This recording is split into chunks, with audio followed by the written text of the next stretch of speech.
संगठन खड़ा करना एक टारगेट नहीं अकेला, मजबूत संगठन खड़ा करना एक टारगेट है। और मजबूत संगठन तभी खड़ा होगा जब, जैसे हमारे पार्टी के मुखिया राहुल गांधी जी ने कहा कि जब स्लीपर सेलों को ठिकाने लगाया जाएगा।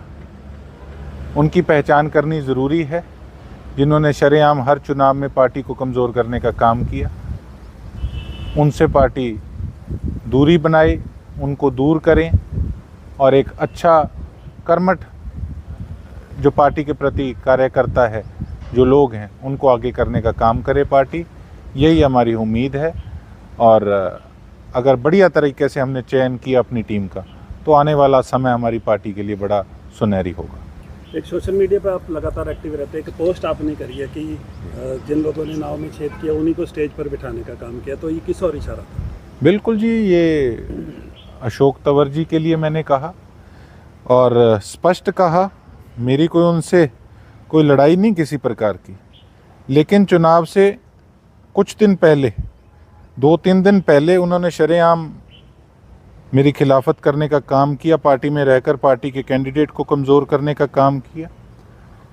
अगर रात को उनका लिस्ट में नाम लिखा जाता है और उनको स्टेज पे बुलाया जाता है, तो मैं समझता हूं कि पार्टी फिर से मंथन करे।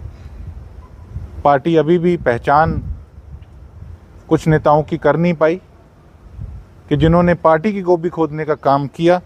और एक ऑडियो जो है वो भी सामने है। बात करेंगे भाई साहब। हाँ जी सोनी जी, नमस्कार। नमस्कार एमपी साहब, ठीक ठाक है जी? हाँ जी बढ़िया, तो आशीर्वाद आपका जी। क्या बना रहे हो? बस आपके काम में लगे हुए जो आपने आदेश किए हैं जी। नहीं, मेरा आदेश तो स्पष्ट है, गोपाल कांडा जी की मदद करो बढ़िया से। हाँ, मेरी बहन जी से बात होगी, प्रोग्राम करवा दिया था आपका नाम लेके एक तो। अच्छा, गोपाल जी का खुद का भी फोन आया था मेरे पास। अच्छा, प्रोग्राम हो गया उनका? हाँ, प्रोग्राम करवा दिया। और क्या दिया था? और प्रोग्राम जहाँ भी और करवा सकते हैं, पूरी रिश्तेदारियों में एक बार और देख लो, 2-3 दिन बचे हैं बस। हाँ, एक दो प्रोग्राम और करवा दूंगा। मैंने उनको बोल दिया था, मेरे को फोन आया था ना जी जी, तो मेरे को कह रहे थे कि जी आप, मैं क्या, मेरे को तो तुम्हारे को तंवर साहब की जैसे आदेश होंगे जी, हम तो उनके आदमी है। 250-300 में क्या वोट है हमारे परिवार के। कोई नहीं, जो अपने दूसरी पार्टियों से भी और ला सकते हैं उनको भी लेके आओ। अपने तो खैर आपको और हम तो परिवार ही है। छोड़नी जी, इन्होंने पूरी मदद करी अपनी लोकसभा चुनाव में। हाँ बिल्कुल जी, लोगों को महसूस होना चाहिए कि भाई ना पूरी मजबूती से खड़े हैं। नहीं, कल भी हमारी मीटिंग थी जी वार्ड की। मैंने वहाँ भी आपका नाम लेके पूरा जोर लगा दो जी। नहीं बिल्कुल जी, आप जैसे आदेश करोगे ना जी, हम तो वैसे तैयार हैं। तो ये स्पष्ट है जी कि इन्होंने कांग्रेसी कैंडिडेट की खिलाफत करने का काम किया। और फिर भी अगर ऐसे नेताओं को स्टेज पे बिठाया जा रहा है और जो सारी पार्टियों के विरुद्ध लड़के जो जीत के आए हैं, उनको अगर ये कहा जा रहा है कि आप तो जी बीजेपी की तारीफ़ करते हो, एक इंसानियत के नाते किसी ने कोई काम किया या मेरी रिस्पेक्ट करी तो मैंने धन्यवाद किया। लेकिन उसके बाद भी मैंने नगर परिषद के चुनाव में कांग्रेस पार्टी की कैंडिडेट को 30,000 वोट दिलवाने का काम किया, कांग्रेस पार्टी को मजबूत करने का काम किया। तो पहचानना होगा कि कौन पार्टी का वेलविशर है और कौन पार्टी को नुकसान पहुंचाने वाले लोग हैं। जब यह चयन सही ढंग से हो जाएगा, तब पार्टी का ग्राफ ऊपर बढ़ने से रोकने वाला कोई नहीं रहेगा। गोकुल का ये वीडियो ऑडियो जो है वो बीजेपी के टाइम के हैं उनके, या कांग्रेस ज्वाइन करने के बाद की ये ऑडियो? ये ऑडियो आप जब लोग सुनेंगे, इसमें कह रहे हैं कि 2-3 दिन तो सारे चुनाव में रह गए। अगर मान के चलें कि ये अगर ज्वाइन करने से एक दिन पहले की भी है, तो एकदम से रात को विचार आ गया कि मैंने कांग्रेस पार्टी के अंदर जाना है। और चलो ठीक है, अगर मान लो रात को विचार आ भी गया, तो जो डैमेज आपने किया उसका आपने 2 दिन के अंदर क्या कंट्रोल किया, मुझे ये बता दीजिए। तो मंशा तो स्पष्ट है। तो इस प्रकार की चीज़ें नहीं चलेंगी। हम लोग चुप करके बैठने वाले लोग नहीं हैं, हमारी किसी से लड़ाई नहीं है। लेकिन अगर पार्टी में आ गए तो आ गए, तो सही ढंग से कम काम तो करें हम लोग पार्टी के लिए। 11 साल के बीजेपी के शासन को आप किस तरह से देखते हैं? आपके सामने है, धन्यवाद मेरा सबको पता लग गया। लेकिन जब मैं ये बात कहता हूँ कि प्रशासन बेलगाम है, कल दादा गौतम जी ने स्टेज से कहा कि एमएलए कन्ने पावर कौन छोड़ी।